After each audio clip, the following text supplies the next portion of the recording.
Good afternoon, everyone. Good afternoon. I appreciate you being here. This is our second Triangle Veterans Housing Symposium of 2025. We're just going to be doing them every 6 months. I feel like a lot of information each time for us to continue to share. So I appreciate everyone who is here. What we're going to do, the flow of the event today, in a few minutes, I am going to kind of give a state of the housing in the Triangle. And then from there, we're going to do some collaboration. You can see the tables have Sharpies and sticky notes. And then for those online, feel free to put responses in the chat. We have Anna monitoring the chat for us. And then we will have a panel discussion followed by a 5-minute break. And then we'll do another collaborative activity and another panel discussion. So wrapping up around 2 p.m. So, my name, again, Brooke Dickhart, the Executive Director of the Joel Fund. And I just want to start by saying, I look around this room and online, and I'm just so amazed at the people who take the time out of their schedules to attend these events. And I truly appreciate you coming here to learn and hoping that we can all collectively come together to make a difference. So over the next couple of hours, we're going to discuss some critical topics and forge new partnerships and see what we can do moving forward. But what I like to do first is give everyone an opportunity to introduce yourself. So we'll start first in the room. If you will give us your name, the organization you're representing, and then also if you are military connected, please share that with us. Good afternoon, everybody. My name is Karla Jackson. I am the Veteran Services Supervisor with Wake County Veteran Services, and I'm a Navy veteran. Hi, I'm Denise Bennett. I'm a staff attorney with the Legal Aid of North Carolina and the Veterans Law Project, and I am an Air Force veteran. Good afternoon. I am Joyce Hicklen, and I'm with CASA. Good afternoon. I'm Cynthia Harris. I'm with USA Veterans Health, and I'm the lead case manager. Good afternoon. I'm Wanda McLaurin. I'm with Next Step Development Corporation. Good afternoon, I'm Phil Landis, Army veteran, no applause if necessary. Retired from the workforce, but continue interest in serving veterans and veterans advocate. Good afternoon. I'm Lori Dickerson. I work at the Durham VA, and I am an Army veteran as well. I'm Antonio Burke with Veterans Bridge Home, Marine Veterans. Andre Anthony with Dorcas Ministries and North Carolina Crisis Ministry, and I am not a veteran. Dan Tyrone Austin, please call me Dan T. I'm with the Town of Roseville as Town Commissioner, as a Veteran Liaison, 17-year Army veteran. Good afternoon, Donna Johnson. I am the new instructor at Roseville High School for the Cadet Corps program. And I am retired Navy. Lee Winslow with the Combat Veterans Motorcycle Association. I'm a Army veteran. Fantastic. Hello, everyone. My name is Andrew Young. I'm the marketing outreach manager here at the Joel Fund, and I'm a military spouse. I'm Anna Garst. I work in all these wonderful people here at the Joel Fund. Thank you. Okay, Bill, you think you can sneak in and not introduce yourself? You just had to recognize it, right? Bill Bryan, United States Marine Corps, retired recently from NCDOT, and I work for Bill. Awesome. Okay. So let's do online introductions. Hi, Tessa. I'm sorry, I couldn't find the mute button. Hello, my name is Tessa Bethay. I'm the outreach coordinator for North Carolina National Guard, and I am a military spouse as well. Jared. Hey everybody, my name is Jared Arceo. I'm with Hopeway Mental Health here in Charlotte. I'm the Veterans and First Responders Liaison and also a Marine Corps veteran. Thank you. Stacey. Hey, good afternoon. My name is Stacey Buckner. I am the NC Serves Network Relations Coordinator for Veteran Services of the Carolinas. And I'm a patriot. Thank you. Charlisa. Hi, I'm Charlisa Powell with the Veterans Law Project of Legal Aid of North Carolina. Thank you. Randy.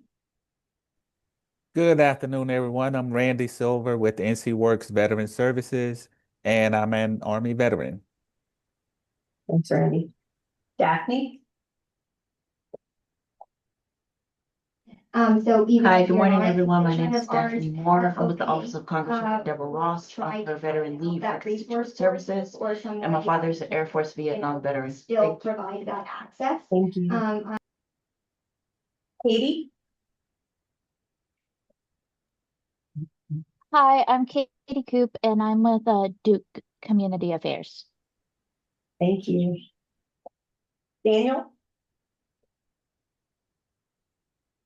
Hi, Daniel Roberts, President and CEO of Moral Injury Support Network for Servicewomen Incorporated, recently retired from the Army. Thank you. Great to see you. Sam or Brenda? There she is. Good afternoon, Brenda Brubaker. Sam will be joining us in a few minutes. We're both Navy veterans representing Vietnam Veterans of America and all of us old timers. Thanks, Brenda. Raven? Good afternoon. I'm Raven LeBerry. I am an intern at Legal Aid Veterans Benefits Project, and I am also an Army veteran. Thank you. Kaylin? Hi, I'm Kaylin. I'm an intern with the Veterans Law Project in Greensboro. Thank you. Shelley?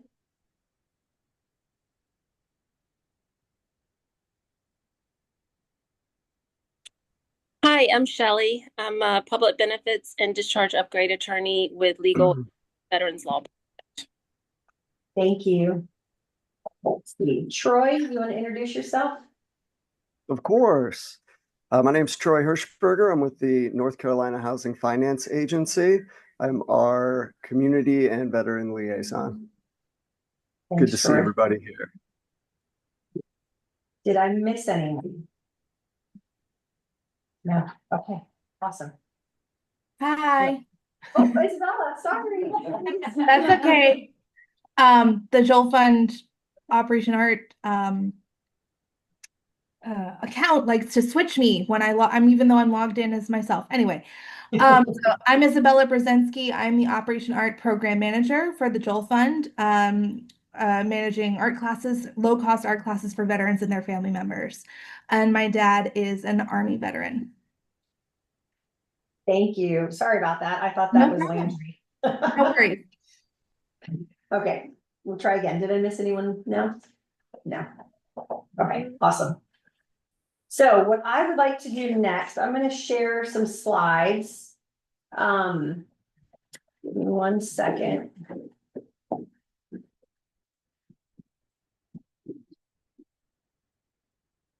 Okay. So back in the spring, I was lucky enough to attend the Triangle Community Foundation Housing Matters event.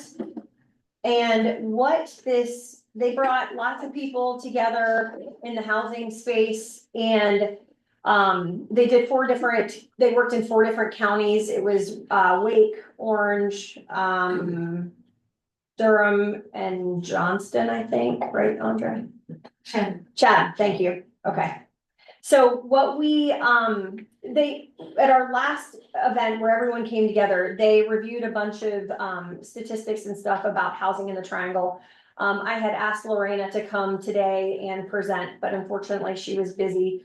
And so they did say that I could share all of this with you. And I think there's some very important information here. And so what I did is Landry put together some slides for us to share this, but I think a lot of us know that the housing costs are outpacing the income growth in the Triangle. I mean, that's a pretty easy one. Another thing that I found very interesting about these numbers is that a household needs to earn at least $65,500 annually to afford a modest 2-bedroom rental. So that comes out to about $31.50 an hour. In the Triangle, 65% of people own their own home and 35% rent. And then to even break that down a little bit more, Chatham County is 76% owned, 24% rent. Wake is 65-35, Orange is 65-35, and Durham is 54% owned, 46% rent. So 65 to 90% of low income homeowners are cost burdened.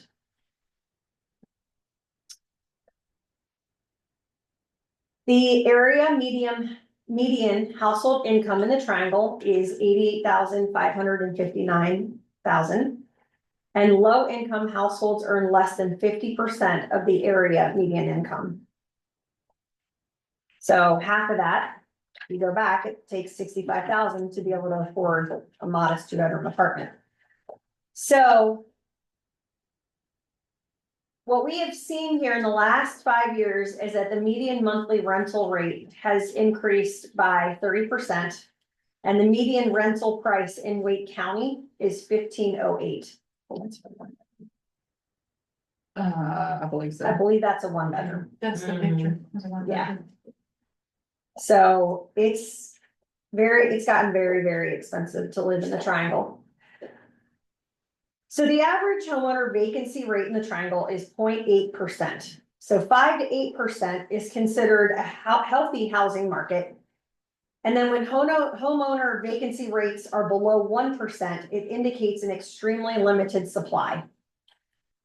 So since 2019, we've seen a 47% increase in the median home value, putting it at $413,000. When we go back to this, so when the demand for housing is high, but the supply is low, home prices rise, which is what we are seeing. So we're under that 1%. So it's driving the cost of our houses up. And then people are having trouble being able to afford them. And so it's just creating this vicious cycle. So how do we help? Because what that also is doing is our individuals who can afford, a 1 or 2 bedroom can't get out of a rental to buy because this cost is so much. So some of the other things that they talked about, and we're going to go into more of this in our second panel discussion, but so residents are facing difficult decisions: housing versus healthcare, housing versus food security, housing versus education, housing versus savings, financial stability. And I know all of the people in this meeting work a lot with veterans and see this all the time. So another, just a little more about the region. Half of all Triangle residents moved here between 2000 and 2014. The migration slowed since 2015, but is beginning to increase again. And I believe when we were at this event, they said that every day, an average of 66 people move to Wake County every day. And they're, 66,000 affordable homes shy, or affordable units. So 66 new a day, 66,000 units shy. So we don't have. So that's our gap. The housing markets extend across multiple boundaries. Limited regional housing production has not kept pace with the population growth. So lots of interesting information that Lorena and her team shared at this, and I just appreciate the insight. And I think it's important to kind of set the stage as we have these conversations with that information. So before we move into our first collaborative conversations, does anyone have questions about what I just shared?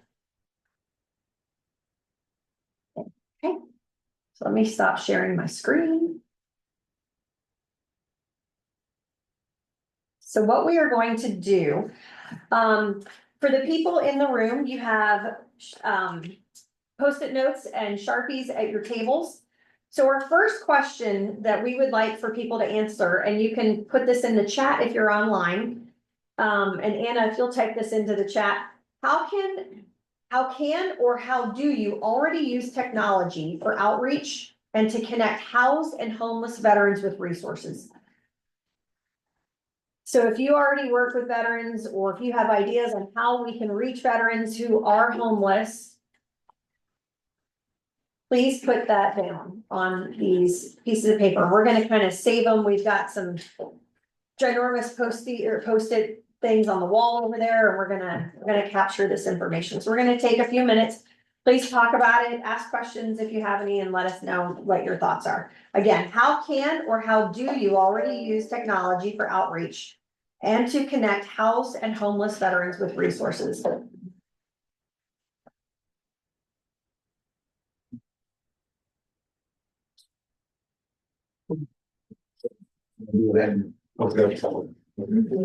I got a couple already, but what's up? You heard it one? Yeah. So for us, it's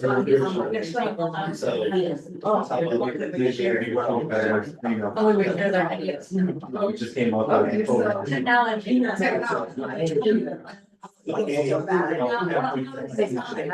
So basically, insurance bank. We use we utilize technology. Process. So applications are online. They have to go to the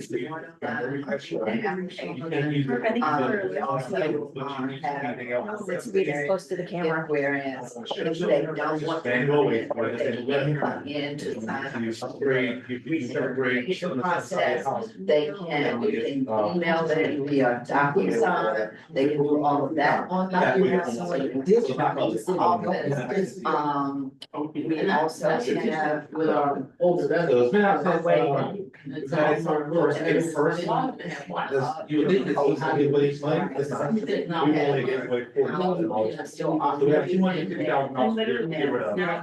so we only did 4,000. Since we're spending South Carolina, South Carolina. So, you know, online, so that that's 10,000 has been.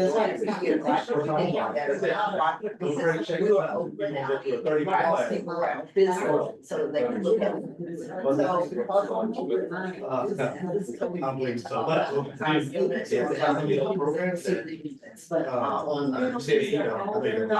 We can also use that technology. And they can answer questions. Share the Well, better than I've seen. They can do that. We also have a process money when residents and pay their grants. Online. Kind of hard. We haven't always done that. So this email, ways the transition. really Here's another opportunity. and I would say most of the time has happened because of our. Don't want to That talks a lot about technology.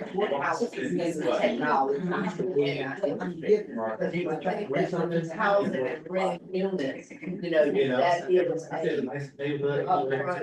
personal. Most of your. All the trees now. So they set up. You can do it.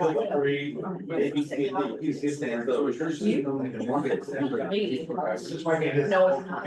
It's just because we serve. Yeah.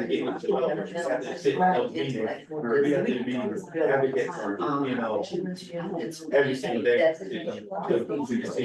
Yes.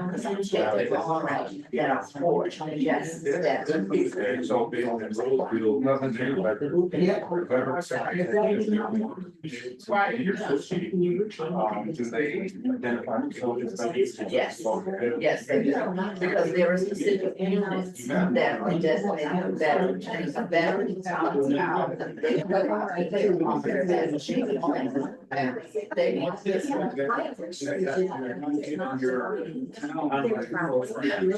So she was in there.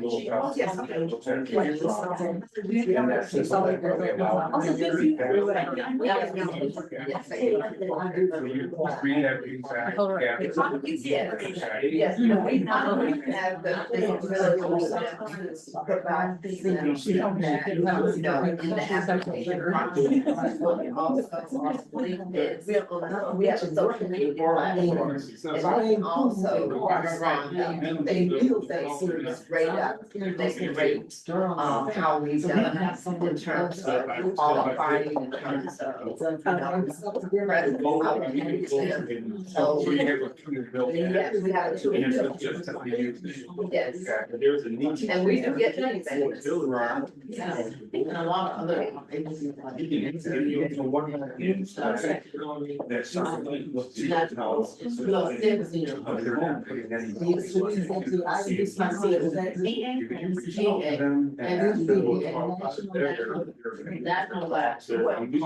we do is or send money out for all of our powers and that is about you know, that's what we everybody.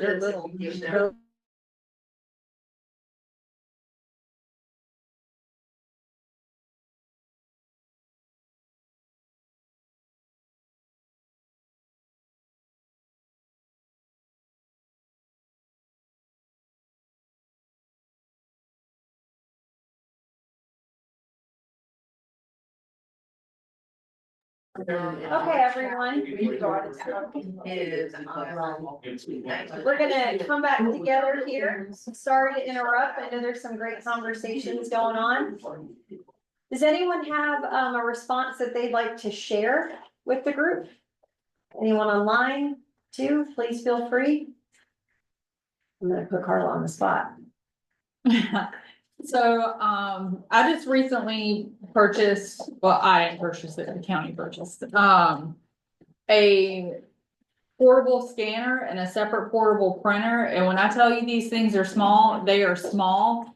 They are powered actually by my laptop and they are Bluetooth and run off my mobile, my hotspot connected to my phone. So I can literally go to Moore Square or wherever I need to meet folks at a McDonald's, wherever they're comfortable at. So instead of them having to make it an appointment and try to figure out where my office is or any of that jazz.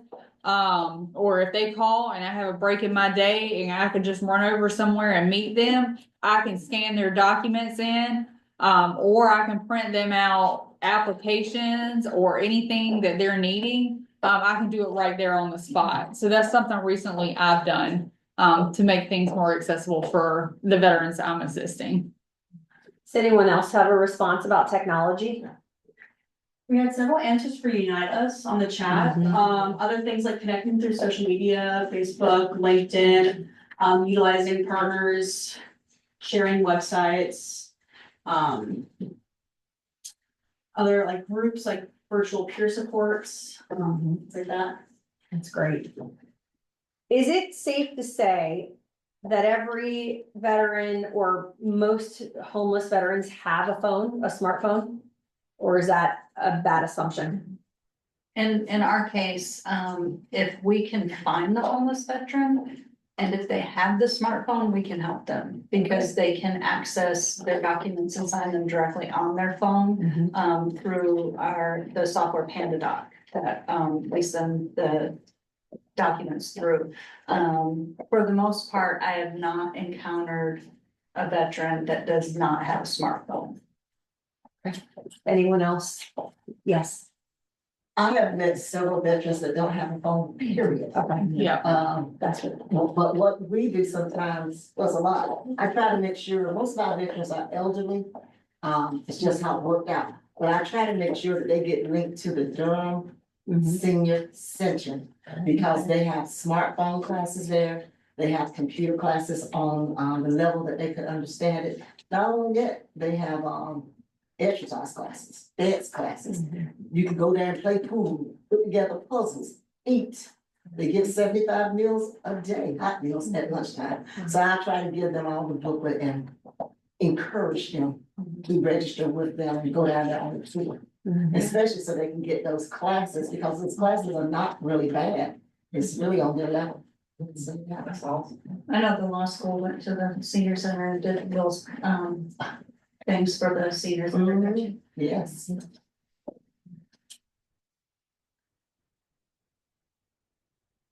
I'm just looking at our comments. Charlisa said most of our veterans have phones, but the question is whether they are working. They often charge phone numbers, change phone numbers, and then it's hard to connect with them. Yeah, I've had definitely experienced that too. Okay, Well, this leads us into our panel discussion. So Karla here with Wake County Veteran Services, and then also online, we've got Stacey Buckner with Unite Us with NC Serves, but also Stacey is the Executive Director of Off-Road Outreach. So thank you both for participating in this discussion. This leads us into like, how can we improve outreach to veterans who are at risk or are experiencing homelessness? So I know we've talked about kind of some technology sides, but what are some other ways that we can improve outreach? Stacey, you want to take this first? Sure, yeah. First of all, thank you guys. Thanks to Joel Fund. Thank you, Landry, for inviting me today. One of the things that I think really improves our outreach is consistency.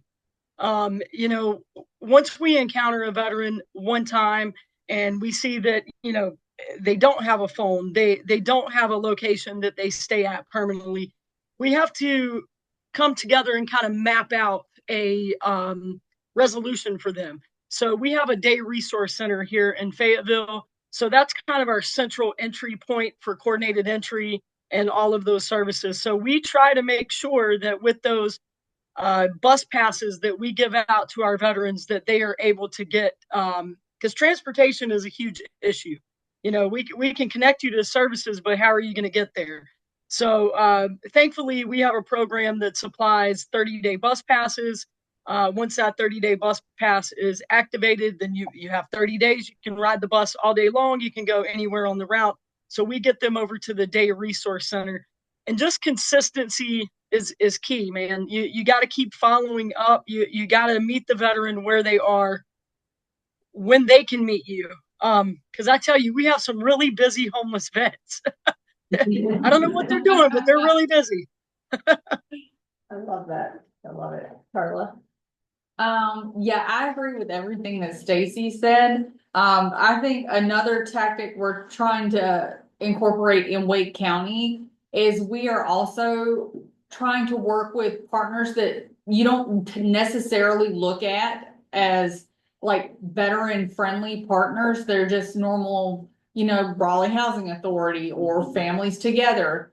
We've been to several conferences over the year and have found that a lot of veterans reach out to these organizations because they don't know where to go. And that the more we reach out to them and let them know, hey, we're here. What can we do to help you? What can we do to help these veterans? What can we do to help each other? And so we're not doing double duty. The better off that we'll all be. And for us in Wake, my office lies in the South Wilmington Street Center. Most of our guys have phones. The ones that don't have phones, we've had a lot of luck with Assurance Wireless. They have a program that we've been able to get most of our guys free phones through. If they're unable to get a free phone, we're usually able to get a phone that we can have them work off Wi-Fi, because we have free Wi-Fi in our building. And so then anywhere they go, Starbucks, a library, wherever they go, they can have free Wi-Fi. So they can check their email. They also have like Oak City Cares, and various other locations that offer resources. I'm assuming maybe that's something like the Day Resource Center in Fayetteville, where they can come and connect to all these services. I know the VA is there a couple times a week. They can connect to housing services, medical service, you name it, they do it. You can shower there, you can do laundry. I mean, you can do everything but sleep there. And so just developing all these partnerships with atypical people that you might not normally think of is a good way to get and capture all the veterans that you may not otherwise. Yeah, I agree. Is there anyone in the room or online? Feel free to jump in and add to this conversation. This is not just, for the panel. So if you have other ways that you've thought about how to reach, to improve outreach for our veterans, please share those with the group. I actually do have a a comment to add to this, because many times, like as we are saying, that some of the veterans do not have phones, or some people do not even know, even if they have phones, where to start to search for those resources. So maybe another way of, it may be old school, but another way that we can reach our veterans would be probably in those resource centers or whatever you think they may be located, to post flyers of resources that they can reach. For example, like, something that says, if you're a veteran or homeless veterans, these are some of the resources that are available to you. And these are the locations that you can find the information. And so I think that will be another way. And that's how we kind of like reach our National Guard and Reserve community as well. Now, mind you, for us is a little bit different because they know where we are located and our staff is all across the state. But for veterans, like homeless veterans, I think that would be another way to be able to reach them and share the resources with them. And one of the ways that we at CASA reach out to our veterans that are housed is that we create a newsletter monthly. And we share that newsletter, or we create newsletters for all of our populations. We do have designated veteran housing, and for those veterans that are located in those veteran properties, we put in information that is specific to veterans. If there's something going on that's specific for veteran, an event, a community event, if there are resources that they are posting or holding at the VA or within the communities of veterans, we list that in the newsletter so that veterans are privy to see that and engage in those activities. Because although the veterans are housed, they don't always come out, and commune with the other residents all of the time. None of them do. But we noticed that once we began to share those newsletters, that they began to look for those newsletters monthly. And they would call us and they would ask us about specific gatherings or specific events. So we now know that just by us going out and putting those newsletters on their doors monthly, that they do look at that information and they do engage. Because one thing that we've learned about our veterans is that camaraderie with each other is very important to them. And so that's one way that we can get them to engage together and go out to these events where other veterans are. If partners within the community have events, are we able to share some of those with you? Absolutely. Okay. Absolutely, we would love for you to share that. Okay, that's great. So I'm sure a lot of people know about this event in the room, but the Acorns unit in Raleigh and the VA are having a surge event on July 30th. If you need information about that, I can connect you with the person after this meeting. But it's a pop-up. It'll be in downtown Raleigh. Stacey, go ahead. Thank you. Yes, thank you. I just wanted to add that if the providers in the room are not connected to the Unite Us platform, it is such a wonderful platform. And what's so great about it is it can connect the veteran and their family. So not just veterans, but their family members. And then also we have a civilian side to this. You just call our care coordination team with NC Serves. We can get you into the Unite Us referral system, which is over 3,000 providers with over 9,000 services in all 100 counties. And what's so great about that is, like, for instance, we may have a veteran here in Cumberland County that needs a phone. Okay. But we don't have the funding here in Cumberland County for that phone. We could reach out to someone in Carteret County and, they may have funding for that phone. So it's a great and seamless way to connect your veterans and their families to services. And it's free for nonprofits and healthcare providers. It's just another way. It's not going to replace any of the systems that you're already using, but it is going to be a more seamless way to connect those veterans. And I can vouch for it personally with my own nonprofit, Off-Road Outreach, that it has really improved the amount of services and the time. The turnaround, once a veteran contacts our NC Serves Care Coordination team, it is less than a day to get a response. So if you're interested in connecting your veterans or their family members to any of those services, please reach out to me, and I'd love to get you on board with that. Come show you how to do that and give you a training on it. Yeah, just to go off what Stacey said, so I have some kind of drilled down information about Unitas, because at Wake County Veteran Services, we also use Unitas. So from July 6th of 24 to July 6th of this year, 345 clients were served. 90% of, well, almost 91% of them were veterans. 19 preferred not to disclose, but 6 of them were veteran family members, 5 were widows, and 3 were spouses. Of those 345 clients served, 493 cases were opened. So what that means is like the average cases per client was 1.37. So somebody may need housing and food, or somebody may have just needed 1 case, somebody may have needed 3. Of those cases, 403 were referred. And then as of now, 267 have been resolved. And 133 are still open waiting to be resolved. So those are big numbers. Unitas is a great platform. And then just, you can break it down by branch. And of course, Army is really big around here. 179 or almost 50% of those were Army. Since, you know, that's the whole big thing. And the population is getting younger and younger, with almost 40% of those being post 9/11. The other thing, another statistic that I like to share. So when we did this 6 months ago, the number of homeless veterans in Wake County was just over 100.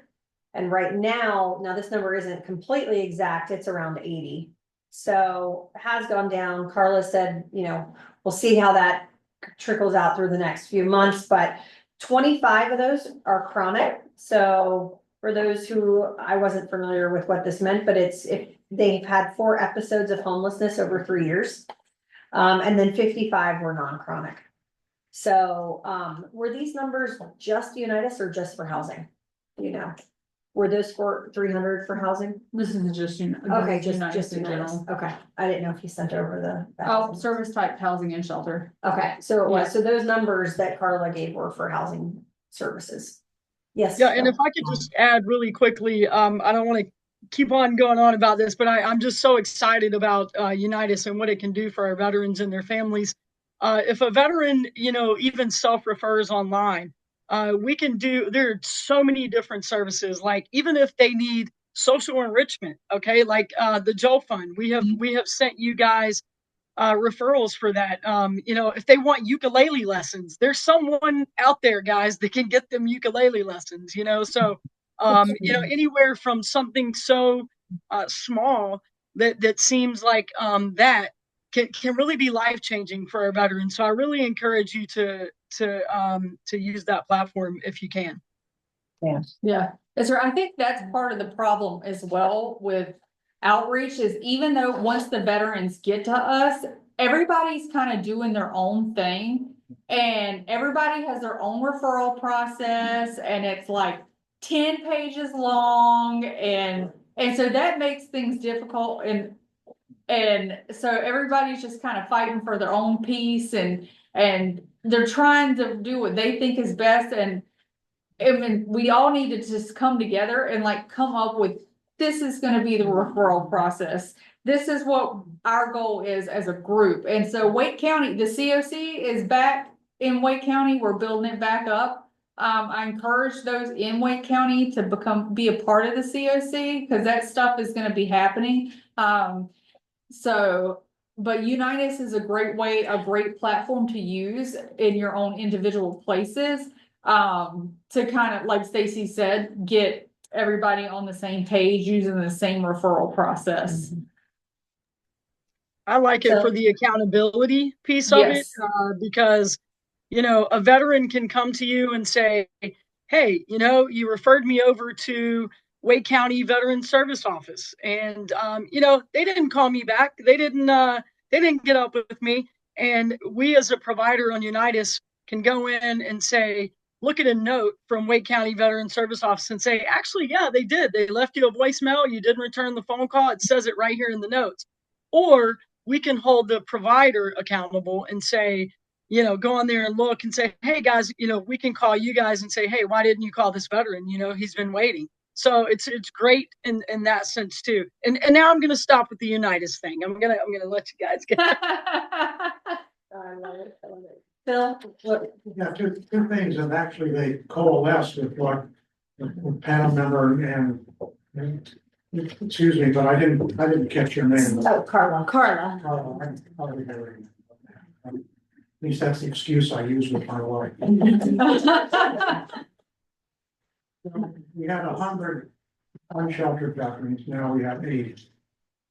Yeah. Well, the question then, and it flows to what you were saying, is where did those 20 go? So they went into housing, and they went into housing using resources like rental assistance through our through Volunteers of America, which is the VOA grant grantees for the rental assistance, or they'll use HUD VASH vouchers, which unfortunately those aren't a thing right now. Wake County Veterans vouchers. There's all different types of vouchers that are available out there. You may, especially now, the county, we are exploring lots of options. We have worked with Raleigh Housing Authority now, who have set aside some units for us to utilize as they come available. And, Lotus campaign, CASA has reached out, and we're working with CASA to have a veteran preference in anticipation of a surge that may be coming because of the HUD VASH event. So creating partnerships like that and with different entities is where those veterans go. So from your previous comments, and I could have not heard it correctly, we're working towards developing a county, or what would be better, a statewide system to track veterans, from the very first intake to the final resolution, and then continue to track them to tell when they fall out of homes, go into homelessness again, so that you can then look after them quickly, to keep them from dying on the street. Well, that would be wonderful if the state could do that, but I can only do what the county can do. Yeah. But I think that's the goal. That would be an excellent goal. You start with the county. Yep. And then that's where you focus, that's what your mission is. Yeah. And develop that kind of a reporting system, which means that everybody in this room, and it's associated, with this mission, has to be a part of that system. 100%. 100%. So how come we're not doing it? Well, I don't really know why we're not doing it, other than the fact that not all counties are as funded. They don't have, yep. They don't have the same manpower. Yep. I mean, it takes take a community to raise a village, something like that. So like first, our mission is partnered with VSC. So this is my first time ever seeing Stacey, but I can read all her emails. I know Karla, I know Joyce. I think when it comes to having like the CVET and these meetings, we have to share those resources. We have to take those resources back to those counties. We can't, like me, I love outreach. I don't sit at home every day. I go out and go do outreach. And I would encourage everybody to sit in here and do the same thing. You can't expect veterans to come to your office. You gotta go meet them to find out what their needs are, and then collectively bring those needs up to higher. That's a great approach to what you're saying, but what might work in Wake County may not work in Durham County. It may not work in Moore County, it may not work in Columbus and Mecklenburg because funding resources, but unfortunately, not every county has a veteran services. So there'll be a cluster of counties that have a veteran services type entity, but they don't have like Wake County Veteran Services, or they just don't have that. That's not a priority for them because they don't have as many veterans in that community demanding the services. So. And then they don't have the coordinated interest. Correct. They can use Yep. NC Serves.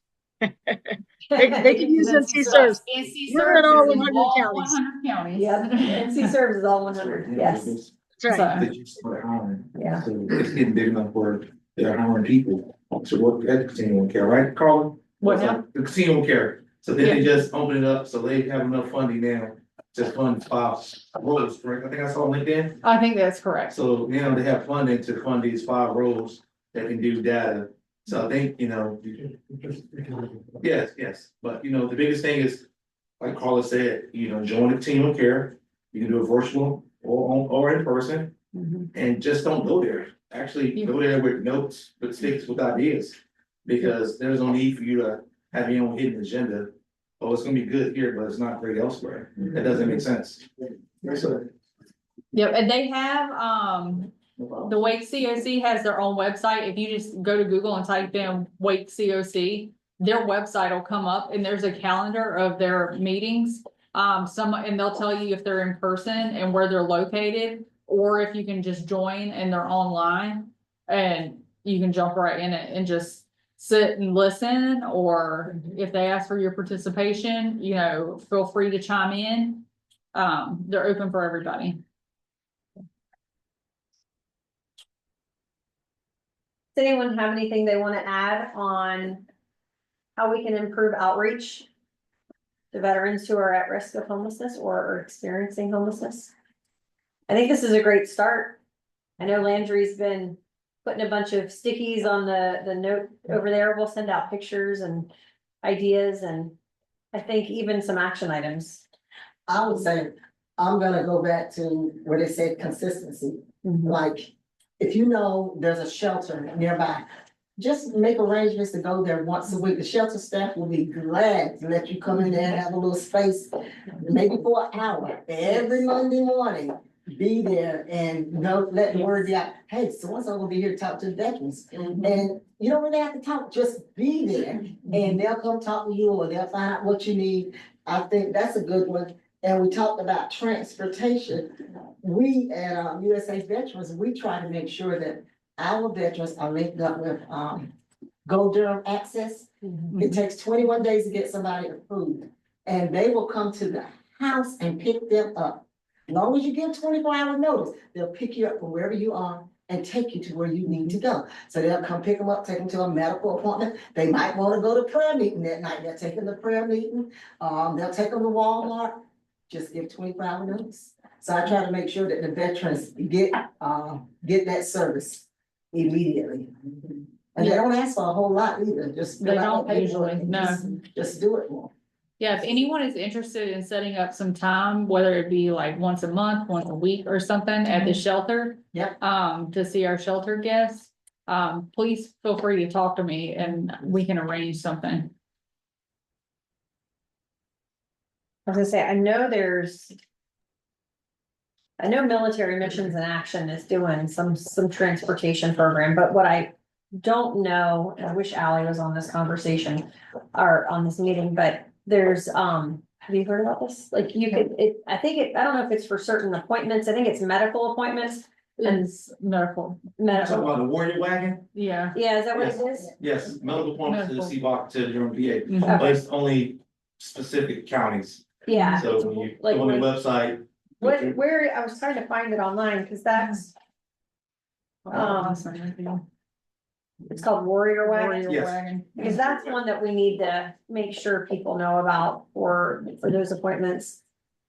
Okay, Another way for outreach is, finding like the niche things that veterans like to do. Riding motorcycles is one, and we've grown to an organization of almost 30,000.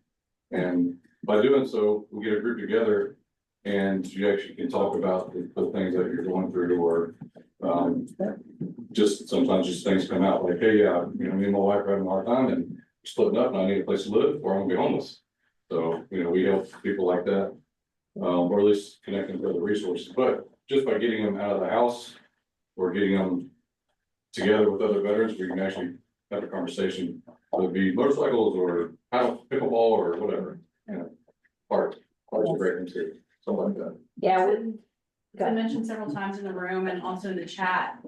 We talked about technology, but the face-to-face portion of outreach is really important. We see a lot of success with that. So we can talk about technology, but I also want to highlight the face-to-face aspect because you can go and research all kinds of resources, but if you talk to a buddy that has been through it, you're more likely to go through it because you know somebody that's been through the process. So actually talking to people really can help get help. Another way is just like with Joel, you invite others to participate. So like when we have our meetings, we invite others to come and tell, what do you do? And then sometimes better be like, dude, that's right up my alley. So Yeah. Stuff like that's very helpful. Yeah, I've also found out a way, because I worked at Veteran Services of the Carolinas prior to working for Wake County.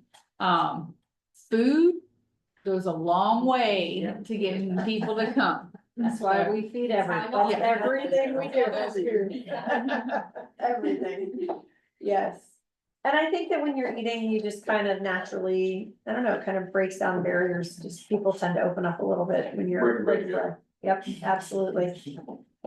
Well, we are going to take a 5-minute break, stretch your legs, get some caffeine, and then we're gonna start off with a very interesting activity called the Alice activity. We're gonna do that right after our break. So 5 minutes, everyone. We'll see you back.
Met with one yesterday and we had another meeting. She's fantastic.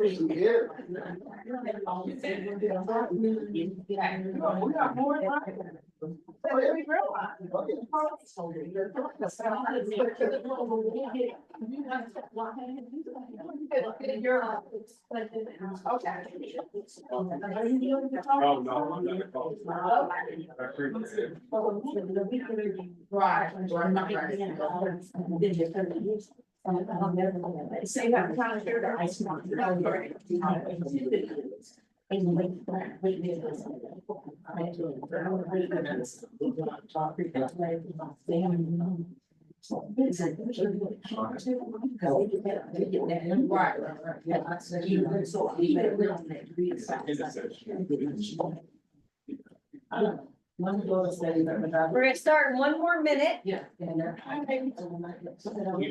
you said for me to come up there. Yes, ma'am. Okay, come on up. No, no, sorry. Got some water, got your Smarties activity. Smarties. Yes. You want me up there too? Yes, sir, please. Watch your step. We make it work the best we can. We'll do stuff here soon. I took,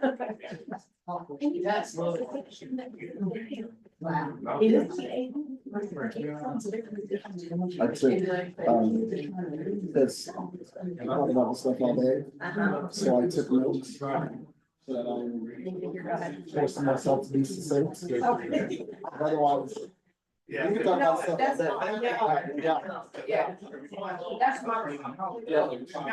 I could just go all over.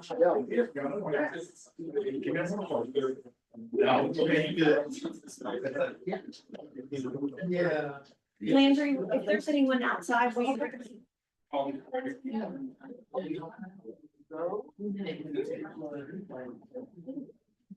Okay, everyone, we're gonna go ahead and get started here, the second portion. Okay.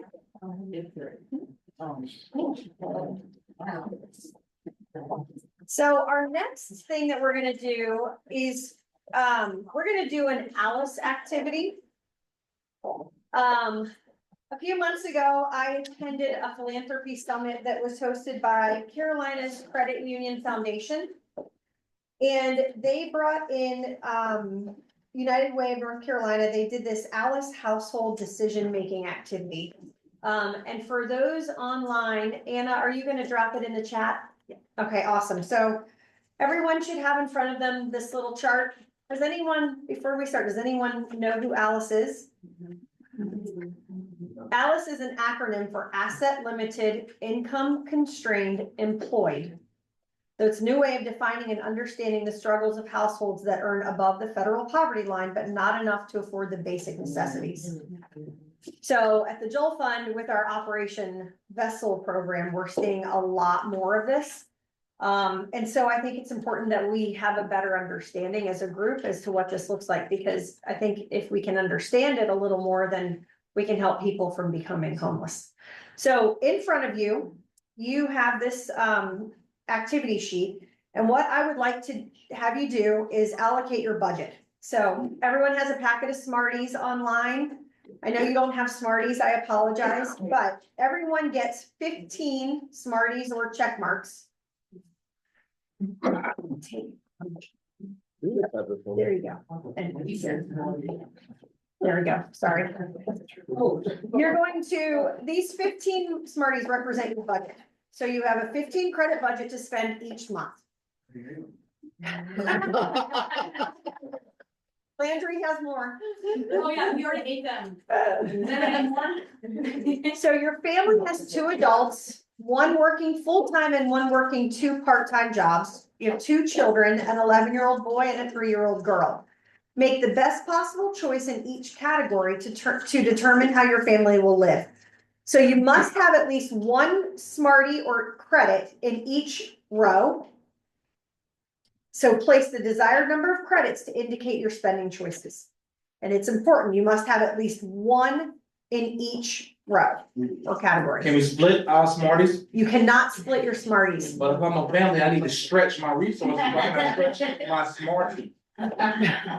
Just saying. All right, I okay. like how you think. So we're gonna take a few minutes, please work on this, and I will tell you, it is much harder than it sounds like. Oh, yeah, Have you done this? something similar, Yeah. not the exact, one with the Smarties, but. And do not eat your Smarties until we're done. I will give you the green light.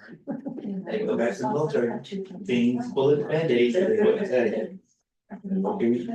What are the necessities? And then go from there. This is where financial literacy.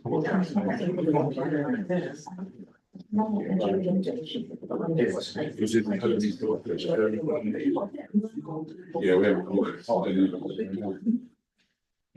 What that? Resources. Yeah, so usually. This is remote. Okay, I do have a problem, because like if they're veterans though, some of them might have access to different insurance and medical things that this isn't going to be. And gives the full picture of that. And like I was just talking to him, like as a health insurance, yeah, I work full time and I have health insurance for me, that's easy, you know, I don't have to contribute to it. But if I have to make a choice, I'm going to insure my kids, but not my spouse, to save money that way for better shopping experience.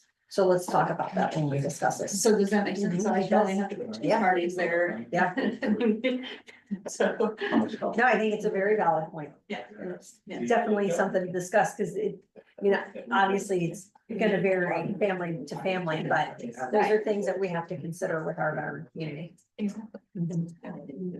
So, and I've got enough time thinking, Yeah. we're a military family, and so that's how we think about, you know, we capitalize on the free stuff that the military right here, and then not pay for insurance for somebody who wants to go involved in that. Yep. Yes.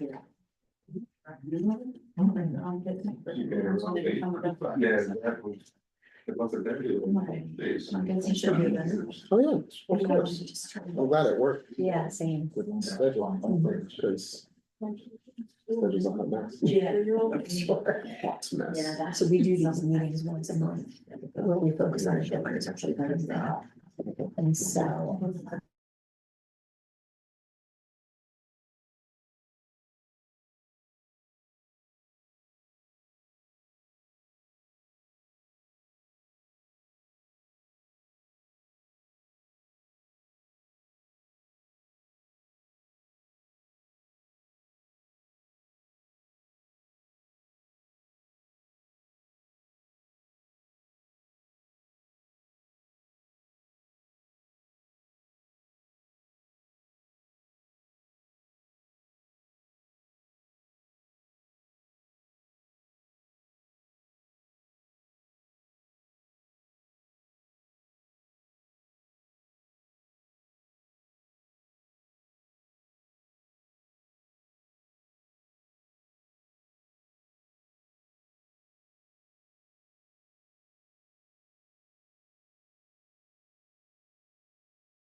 Okay, we're gonna give it a few more minutes. Oh.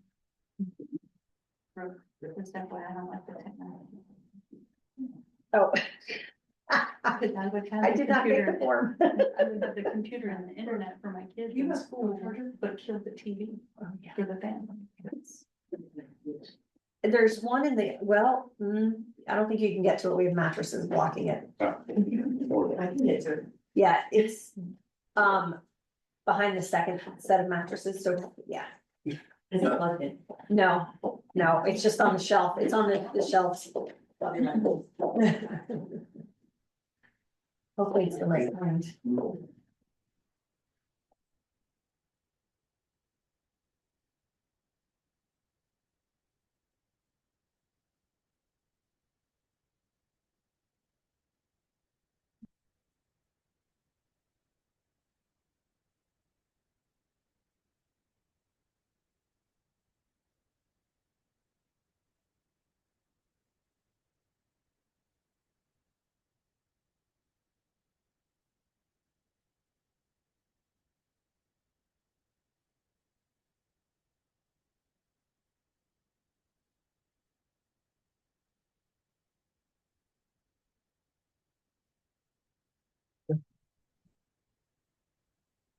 Landry, did you find the password?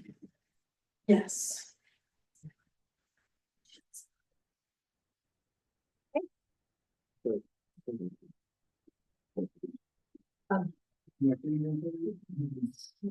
No.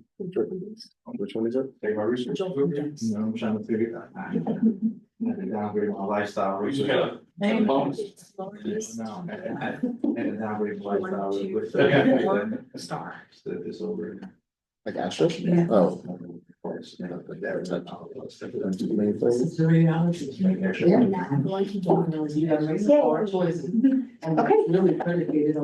everyone done with their Smarties? I guess. That doesn't sound like you're happy with what you had to do. How many people had trouble? Does anyone want to share what they ended up having to make a cut for? Like cut out of their budget to make it work?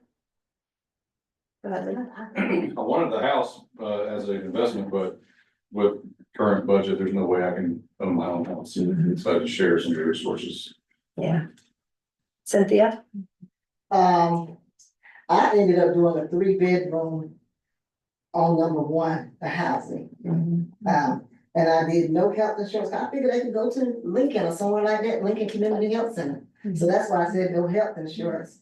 The kids gotta eat, so 3 meals a day. Of course, they could have meals at school, but I just put the 3 meals a day and snack. I can walk, bike, or take public transportation. I don't have to have a computer. I can use that at work if I need one. I gotta have a cell phone. And we don't have to have TV with cable. We can watch whatever we can watch. I gotta have a laundry room. I gotta have a laundry place right there, if not in on the apartment complex. They be walking to the laundry man. And grocery store, they said within walking distance, within 20 miles. I could do that, or there's no mall that's gonna hurt me, but at least those grocery stores in walking distance. And I need $20 at least left over every week. I need more, but it's out here. Well, I think it's, you know, with the increase in the cost of living in our area, so many of the families are having to make choices like this. I mean, we've even had veterans recently who've come in for financial assistance because their insurance skyrocketed. And so, you know, in a house that they could comfortably live in for years, now they're struggling to make their payments and trying to figure out where they're gonna cut and what they're gonna do. And that's home ownership. So trying to figure out how to keep them there. So it's, I just thought this was a really cool activity. Does anyone else want to share? Yes. I had an issue specifically with the healthcare. As a military family, I know of the resources that might be available, and I get homeless veterans might not have the same resources, and that some are blessed and others are struggling. But like on the health insurance thing, I work full-time, my husband works full-time, so we each have health insurance. So we could make the decision to not pay for each other, but to put our kids on something else. And that option isn't there. So like for the health insurance for you and your family through our employer, yes, I would choose that, but I would be very particular in which ones I chose. And that, in my opinion, freed up a smartie. But I picked no health insurance, pay for all health costs, because that's my only choice, is what I'm gonna do, because insurance is really high anyway. I had the full house, but if I moved over into the apartment and moved my laundry from owning my own washer and dryer, it freed up smarties so I could give my family 3 meals a day. And then the other issue I had on this was the technology. With the 2 kids that they have, these kids are in school, and now schools are more and more requiring technology and internet access, even for homework. But they're not providing a place to do the homework on the campus. So I have to provide the internet for my kids to be successful in school. But the only option was all of them, the home computer, TV with cable, and cell phone. Well, in my thinking, I would get the internet and I'd have no TV, because if we're gonna have internet on our cell phone, you can watch it on a little bitty screen and just sacrifice, deal with it, child, I'm sorry. You're 11, be grateful we can afford the internet. You know, so the choices aren't exactly the way myself as a veteran would be thinking, but it, you know, it does enlighten those choices, you know, but I don't know, I guess I read the fine print, but I guess maybe that's why. It's good. You know. So I'd like to just add something too. It was really interesting that Cynthia said that she could not do without the laundromat. Because interesting enough, we have a family unit of projects, apartments, and we moved a family in about a month ago. And I came into my office one morning and I noticed that there were clothes hanging outside on the front porch. And I was like, oh no, she cannot hang her clothes out here. But I mean, I had to think about, I had to really think about how I was going to address that because she just moved into housing. She'd come from the shelter. She had 5 children. She did what she needed to do. Now, we do have laundry facilities on the property. They have to pay for their, to wash. So, that was convenient for her. Thought about the fact, it makes you think when we house individuals who come from these situations, I mean, it really causes you to think about the privileges that they don't have and how they really, really, will sacrifice or will make do with what they have. So going back to what you were saying, I think I could do without a washing machine because I grew up in an era where my mother had this washing machine, that was manual, but she used to hang her clothes out on the line. I think I could wash my clothes in the sink and hang my clothes outside, just because. And I say that because when I saw this young woman and what she did just to make sure that her kids had clean clothes, it made me feel so humble inside and so grateful inside. And I'm like, okay, I understand that. Now I did address her by, sharing, we can't do this, on the front porch, but we're gonna give you some quarters so that you can use the laundry facilities. So, that's what we did for her, but it really did conjure up so many thoughts, around what our individuals do when they come from homelessness, when they come from poverty, and how they will make do and make something work. Whereas we will look at it and just frown and say, oh my gosh, that doesn't look good. It ain't about looking good. It's about surviving. It's about, making sure that our kids are going to school and their clothes are clean. That's right. Well, and on that, washing is cheaper than drying. Yeah. So you can use the laundromat to wash and then cart that really heavy basket home and hang it on the line, which is not, I mean, to me, owning your own washer and dryer in your own home is actually going to be more cost effective in the long run than going to the laundromat. Right. So, it's like. Yeah, so that was just interesting. One of the things that when I was looking at this at the end, when we talked about after the bills and food are paid, how much I'm gonna have left over. And the thing that I thought that needed to be on this is childcare, which is one of the most expensive things that they have to address. And it wasn't even listed here. I mean, childcare will take you out. Even if you're like the cheap childcare. I've had kids, but I know, but that's what I'm saying, you're gonna get cheap childcare, and that is expensive. And if you work in 2 part-time jobs and somebody's working full-time, who's taking care of that 3-year-old? Right. They're not leaving an 11-year-old boy to take care of the 3-year-old girl. So they would have to have some kind of childcare. So we haven't even calculated the other dilemma that family may have to deal with. Yeah, that's got a voucher on this one. Yeah. And I think this is also it can be fluid, right? Every month can look different. I did see, so Brenda made a point in the chat that, a lot of our senior veterans they're moving in with their families. So their children and grandchildren, because of that situation. And then Katie shared hers online. Brenda, did you want to add anything? This very family spent a year living in our basement. And, it's kind of reverse of what our society has said, where the older individuals go live with their children. Now our children are returning. We thought we were unique, and then we find out most of our veterans our age have had that same thing happen, where their children and their grandchildren come back to live with them for a period because they cannot afford to live where they are. I understood what you're saying, but yeah, that's a very good point. Yeah. Wow. I'm not pushing my kids out. I'm not pushing my kids out. No. At first I thought I would, but I think now, Yeah. societal norms will say, hey, when you get 18, you go off and do great, because that's what I did. But I think now, my mindset is totally shifted, where my son, he's in college, but I say, hey, listen, your room won't be an office, it'll still be a room. Because I think if we don't, the cost of living is high. I can't expect my 20-year-old to pay $1,700-$1,800 for a one-bedroom apartment, and he's still trying to figure out life. Yeah. So that's just what I'm doing. I'm not saying anybody else that's doing it. That's what I'm doing. No, I just helped my hair, man. But I'm saying, you know, when you need home the first time, you're excited to be on your own, and then you find out you're ready to go up, and you have to go back home with your parents. I just told her that. You're probably gonna make $400. Put on that rent.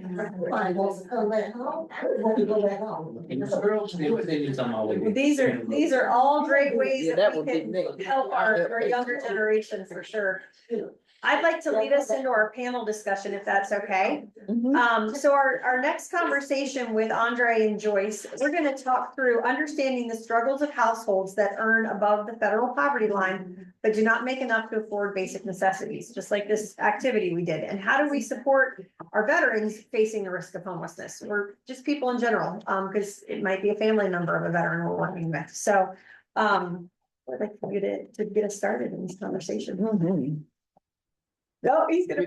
No, please. I mean, I don't know. do give you the floor.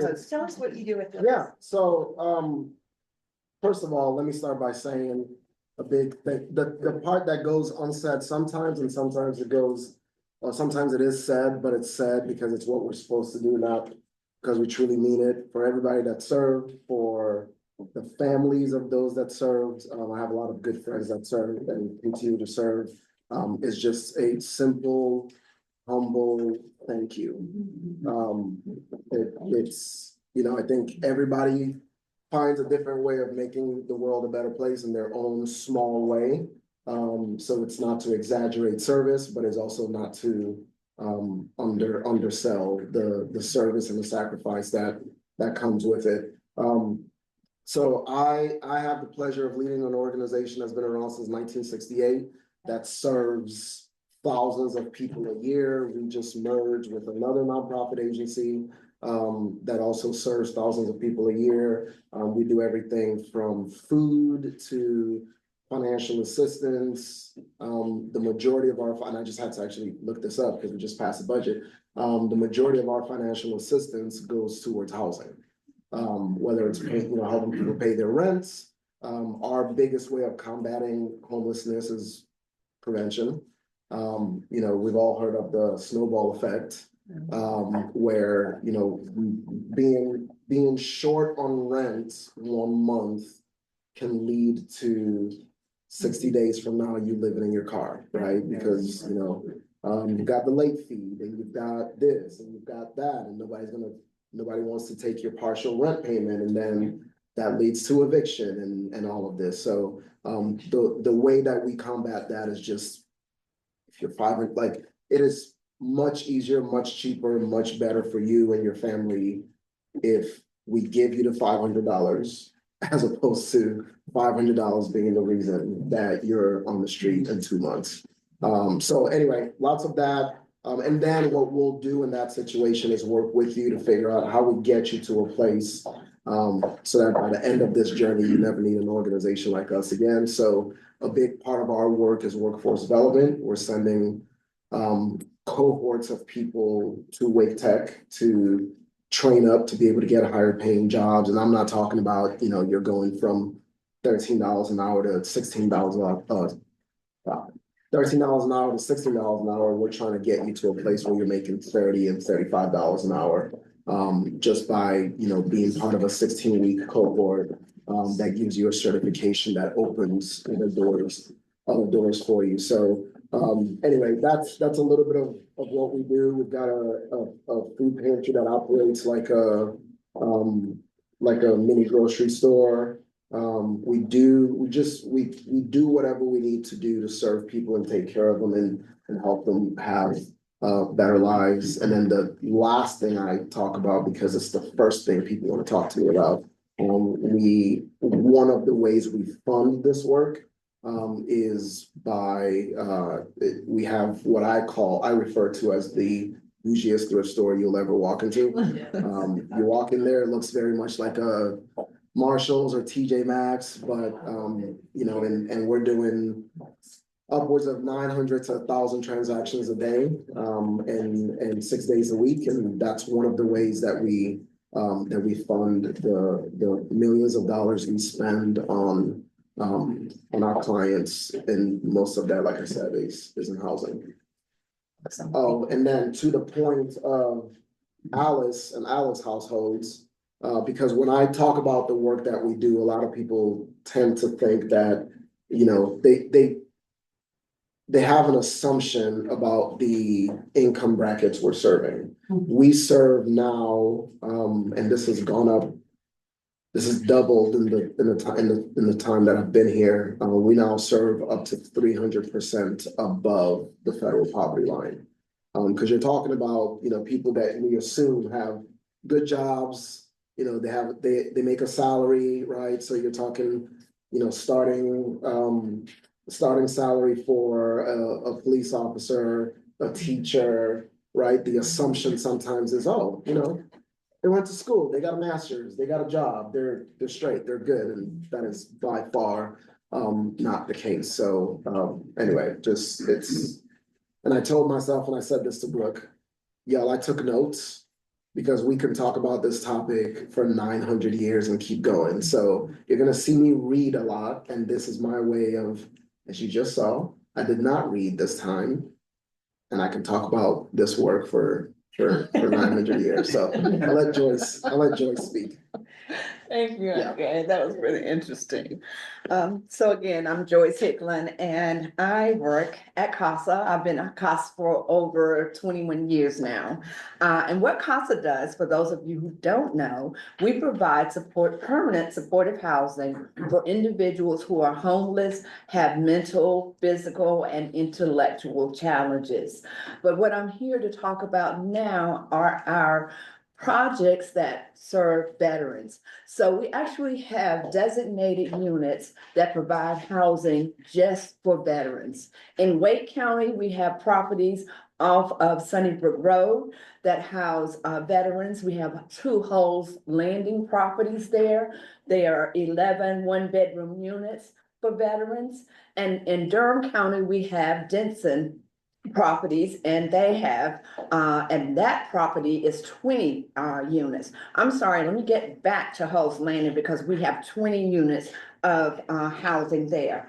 Now, when I say permanent supportive housing, it means that our veterans come in with a referral from the VA Medical Center, and also we have services that are provided to our veterans by Cynthia's company, which is USA Veterans Health.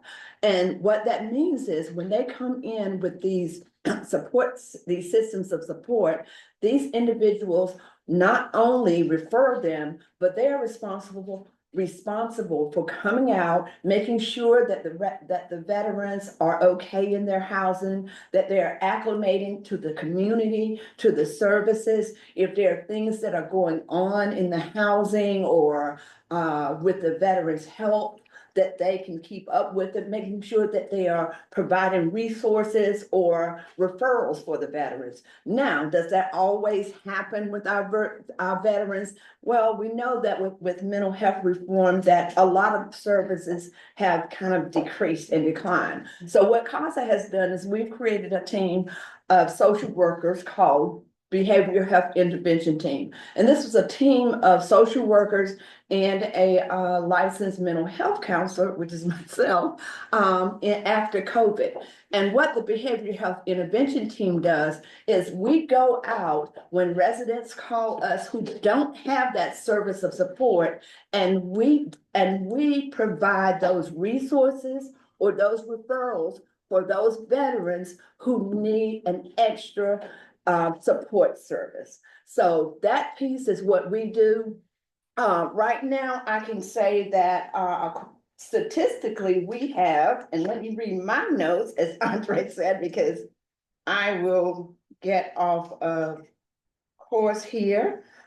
So right now we have 110 veterans between two of our communities in Wake County and Durham County.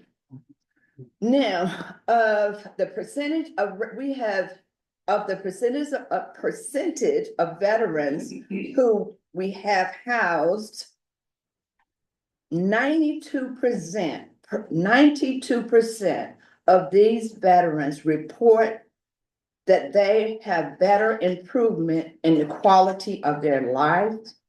92% report that they have improvement in their emotional health. 72% say that they have improvement in their physical health. We've asked a question, have you ever experienced homelessness? 81% of the veterans that we have housed have experienced homelessness. So those are just a few of the statistics that we've, kind of, measured to see, where our veterans were when they came in and where they are now. A monthly, we try to connect with the VA Medical Center and have meetings with them to find out what they're doing with our veterans. We also have a report that we provide the VA Medical Center to make sure that they are keeping in touch with the veterans, that they are, aware of what's going on in the community or with a veteran that may be spiraling out, that may be in need of a service in the event that they haven't seen that veteran.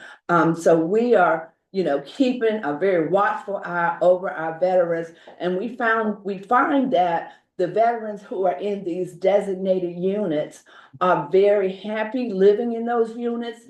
We have very few exits from our veteran housing.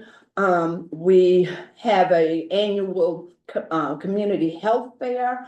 Although the majority of our veterans do attend the VA Health Center, they are asking for more dental health care because they find that, they're not being able to do that. But during our last annual health fair, we were able to have the Wake County dental bus come out 2 weeks after our annual health fair, and they came out and provided some services, even though they couldn't provide them during the community health fair. They provided them afterwards. So our veterans were able to get that much needed dental care that they had been needing and asking for, which was very strange to me because I never realized that dental was something that the VA didn't really provide for veterans who were, in services like years ago. If they didn't go in, I think one of the veterans shared with me, if they did not go into the service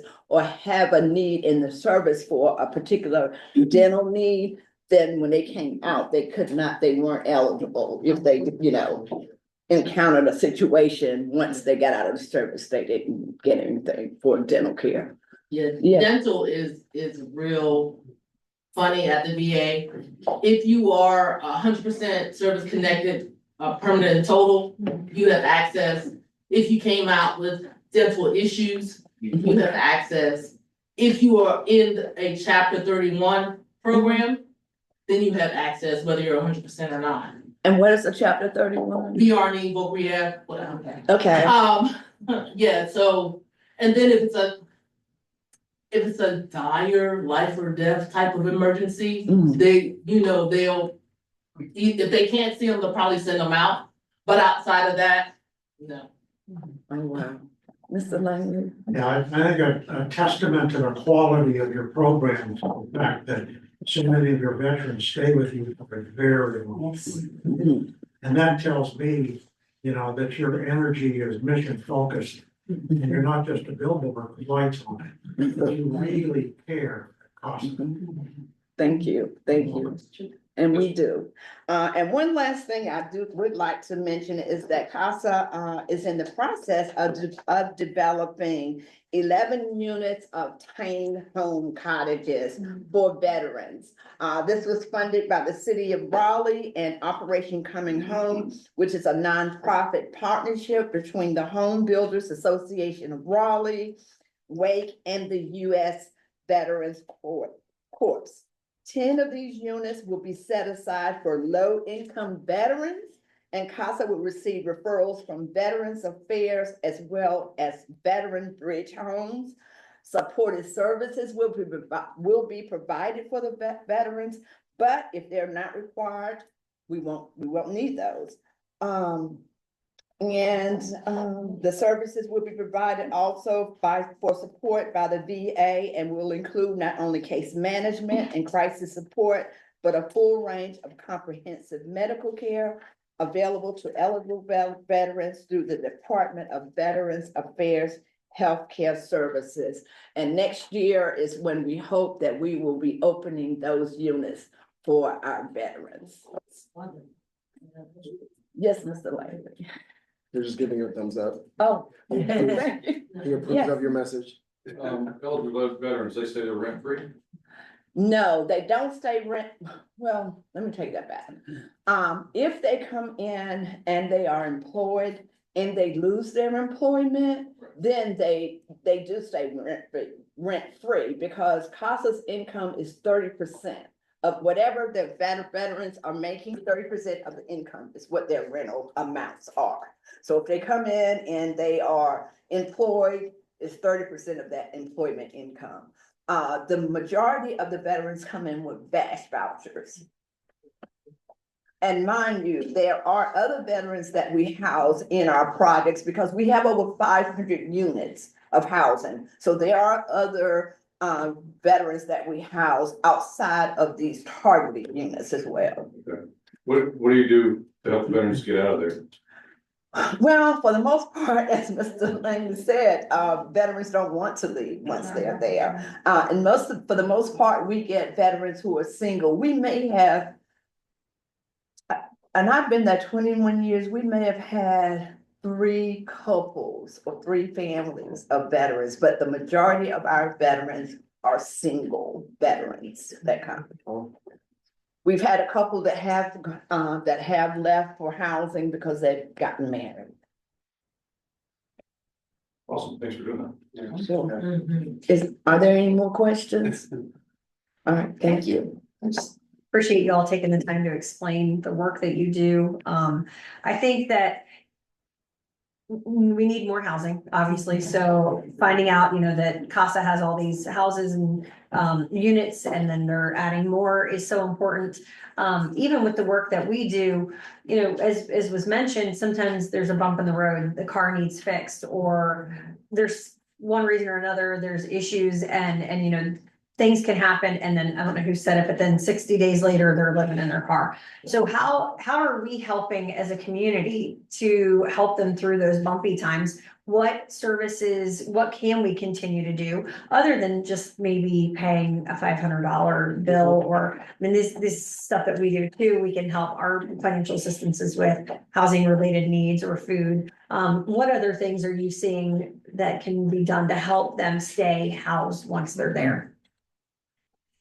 So it's we say it's in our world a lot, but wraparound services, right? So how are we connecting people to resources? We have an emergency shelter program, but we don't necessarily house them in a traditional shelter. We use hotels, right? And the idea is to get you from there to something more permanent. One of the other ways that we tend to support is, so we have a very specific service area, just from a resources and capacity perspective.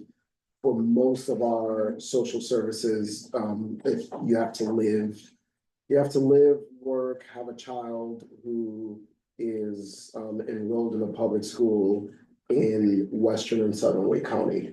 But when it comes to veterans, it's open season, right? So especially when it comes to food. So any veteran can show up to either one of our locations and get food. And the cost of food is one of those things that continues to go up.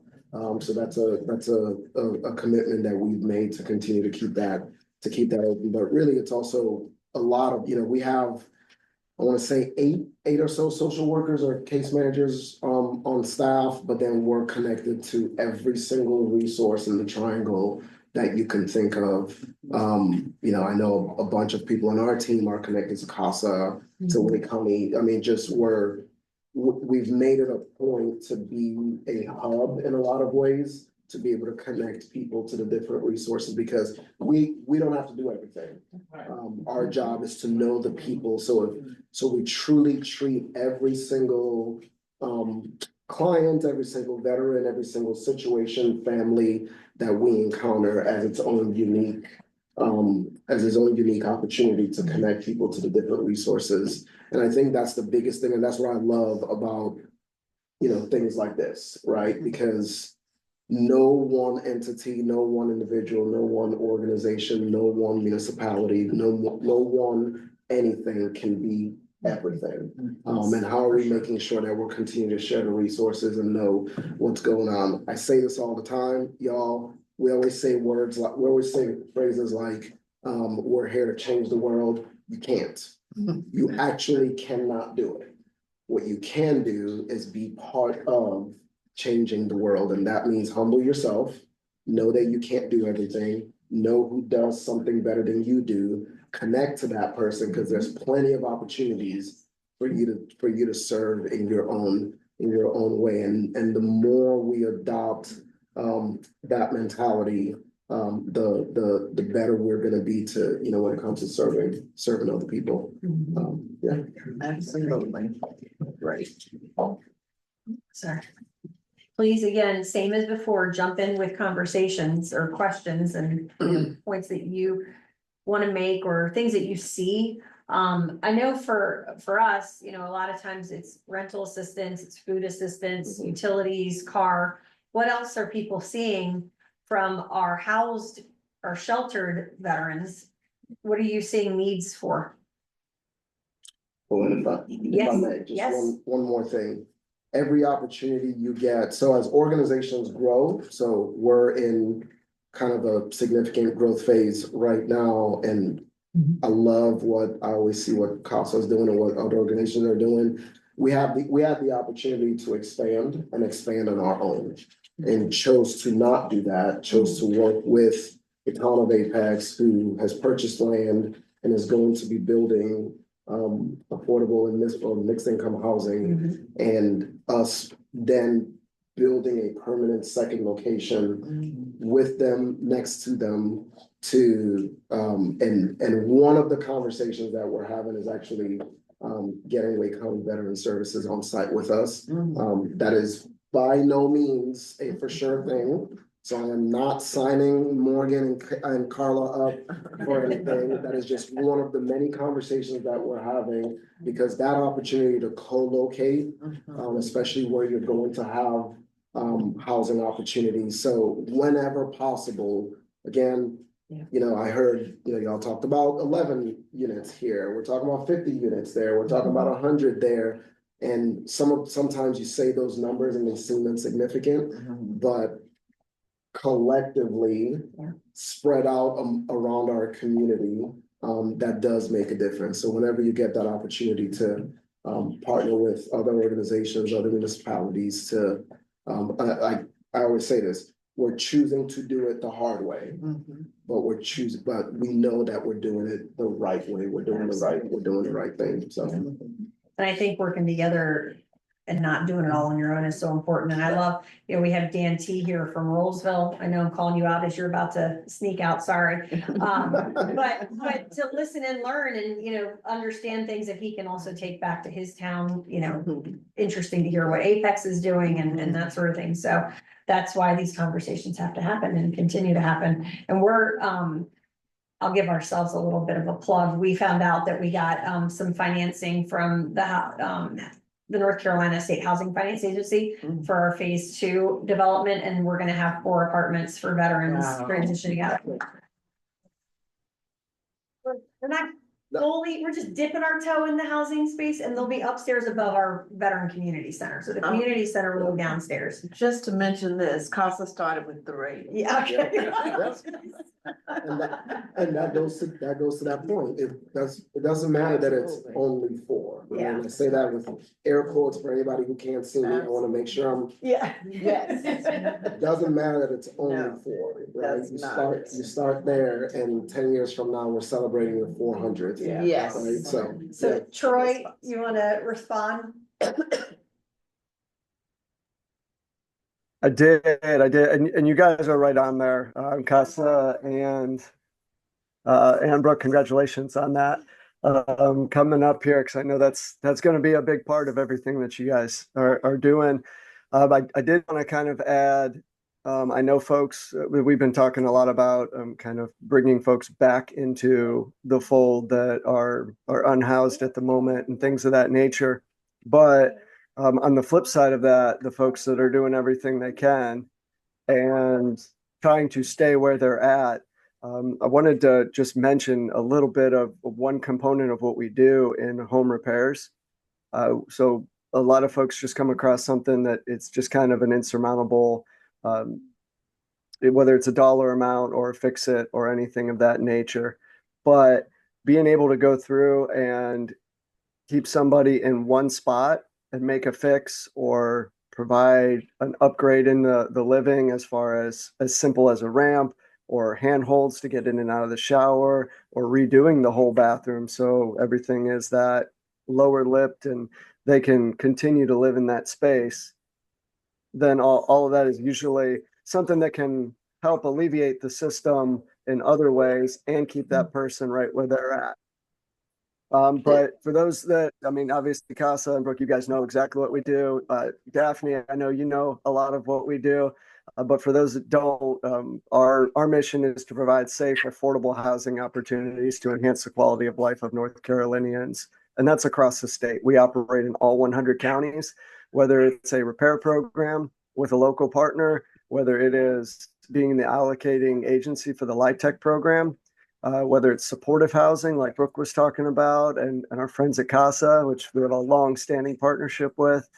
So if you guys do run into any questions, and if there's a way for us to keep somebody housed before they enter that world of uncertainty and the world of where am I going to go to next? What does this mean for my family? How am I going to get to work?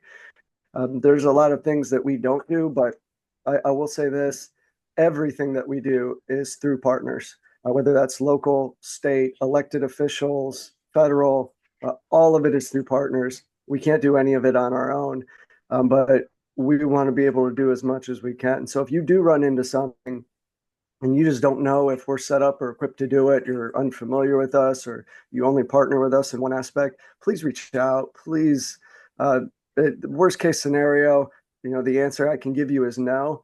And hopefully there's a caveat there where I can say, but you're in this part of the state and Unitas has a strong presence here, or you're in Wake Forest. I know this wonderful lady in Wake Forest that's going to be doing some even more wonderful work coming up here soon once that building's complete. But that's what it's all about, is partnering together. But thank you for letting me share for just a few minutes. Troy, one more, just for clarity. Did you say that you guys do have a program to help with home repairs? Or is it with a partner?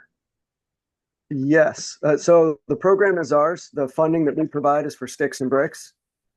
And it is through local partners. Now, that could mean the county, that could mean the city. For example, out in Wilmington, it's the Wilmington Area Rebuilding Ministry, also known as WARM. So it could be a nonprofit entity. It could be a church. It's whoever that applies for the funding and whoever meets all the criteria where we would trust them to work on our mother's house. Those are the folks that we help to fund. And we're usually just a portion of the funding. We're not the 100% of it. They've often got other avenues of streams coming in. But we have 2 to 3 different programs that most people utilize. One's our urgent repair program. The simple version of that, I want you all to think of it as the emergency room for houses. So if it's going to kill a homeowner or make them move, that's the program that we hope is in your area and we want to steer you towards. Think hole in your roof, mold, lead paint, that kind of stuff, just for a few starters. We've also got our essential single family rehab program. That one is a little more broad. but it's for your HVAC systems.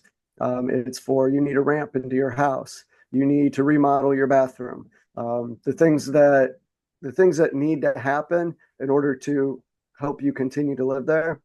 And there's also a displacement program that does it a little further, weatherizing the house and things like that.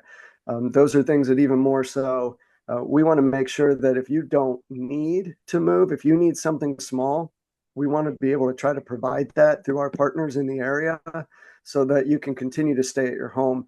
And we did a study, it's been a few years now, and it may have changed number-wise, but for every dollar that the state spends towards this program, it was saving, I think, $19 or $20 in Medicare.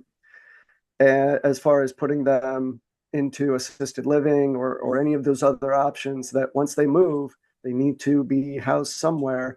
And it was more cost effective to be able to come in and say, they have the ability to stay in their home. They just need a little bit of help to make it more pliable and amenable for them. And those things like those ramps and those handlebars and changing out simple as changing the doorknobs from a round doorknob to a lever to be able to help them get in and out easier. Those are the types of things I'm talking about with these programs.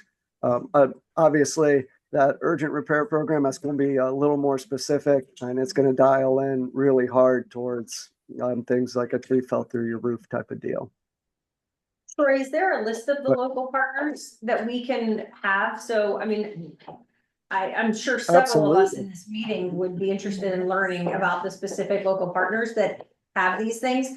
I mean, I think about, we have one gentleman who comes to a lot of our events who used to live in downtown Raleigh, but was forced to move because he couldn't do the repairs on his home. And now he lives out here in this area. He was able to, but he had to literally leave everything he knew. He had no support group out here, no community, but it was because he couldn't afford repairs on his home. So this is a perfect example also of, these preventing snowball effects. Someone has to fix their HVAC. That means they might not be able to get food or pay their mortgage or something. So a list like that for all of us would be so great to learn who those local partners are, who we can have contacts with and learn about how to apply for these types of things for our veterans. And Brooke, I've got that for you right now if you need it. Awesome. I put into the chat, I put our agency's website into the chat there. Just stands for North Carolina Housing Finance Agency. If you go there, and I'm going to look off the screen here for a minute, there's 2 rows of drop-down menus. The second one's a drop-down menu. You go under homeowners. You go under repair your home. And off to the left side, if I'm on your left there, you'll see our essential single-family rehabilitation program, urgent repair program, and displacement prevention partnership. Those are the 3 main ones that we're doing this work through. If you click on any of those, it'll tell you a little bit about it. It'll tell you some of the limitations and things like that. But there's a green button underneath the description. You click on find an approved partner. You just click on the county you're in, leave the program as any. So we're going to go to Wake County for us here and hit apply. And it's going to tell you in Wake County, there's 1, 2, 3, 4, 5, 6, 7 partners right now. It'll tell you which program they're operating. It'll tell you which counties they serve. And it'll tell you the name, the address, the phone number. So we've tried to make it as simple as possible. Central Pines Regional Council, they're serving Chatham, Durham, Harnett, and Wake, just for an example. Our friends over at DHIC, they are serving an abundance of county. There's almost a dozen there. And they're doing it through the Community Partners Loan Pool. That's a slightly different one.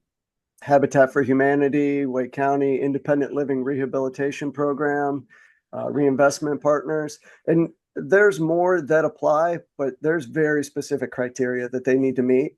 It's not an insurmountable amount of criteria, but we want to make sure that when folks reach out to them, and they're associating, our funding and our name with it, that they're going to be getting the best possible results they can, as long as they meet the criteria for that program. A lot of these folks, the work they're doing is so vast and expansive, even if it's just in one county, let alone a dozen, the funding can be limited. So I always try to give the caveat when folks like Daphne reach out and say, hey, I've got a constituent, here's their address, here's the county they're in, their air conditioning is out. And we will immediately reach out to our partner and let them know, reach out to the constituent and say, hey, this is the phone number you need to call. We call them. You just need to call, fill out an application, and we can go from there. Thank you. Appreciate it. I know that was long-winded. Hopefully that made enough sense for everybody. But while you're on our website, there's a lot of other things that we do as well. Just feel free to peruse through. I'll put my email address in the chat here, and if you run into some other questions, just let me know. Thanks, Troy. No, I was just saying there was another organization I didn't see on their website called Preserve and Hold. And I know they just rebranded from Rebuilding Together at the Triangle. Yeah. They're not called Preserve and Home. I had to look up their new name. Okay. They also do a lot of the home repairs as well. Perfect. What are some of the other things you have in your notes? Because I know you're a wealth of information, so give us the Cliff Notes version. The Cliff Notes. I think we touched on it. Did you? Yeah, Okay. I'm also looking at the time. I'm like, it's 1:57. I know. Don't open that door for me. I'll run through it. Give us 60 seconds. I think, just there's the Cliff Notes version that I will say is it's always better than what we see, and it's always worse than what we see, right? So when I hear numbers, there's a pick count that happens. For example, we did the pick count in January. You're gonna find less homeless people in certain pockets of our community in January, right? They probably found a way, somewhere to stay, somewhere, a car to sleep in, whatever it is, and you're just not going to see them. So in a lot of ways, it is worse than we know the numbers to be. And then in other ways, it is better, right? And when I say better, I mean, we live in a community that is actually a very well-resourced community. We're just all over the dang on place and don't work as well together as we should. I have lived in a lot of communities, and this is the first community that I've lived in where I've heard over and over and over, money ain't the problem, resources ain't the problem. It's our ability, or sometimes lack thereof, to execute. It's our ability to actually do the work. I'll use the example of the merger that we're just going through. We were going to take the model that we found has worked very well for us for the last 50 plus years and replicate it somewhere. And instead of going to do it on our own, we did it as part of a merger with an organization that is doing very similar social services work.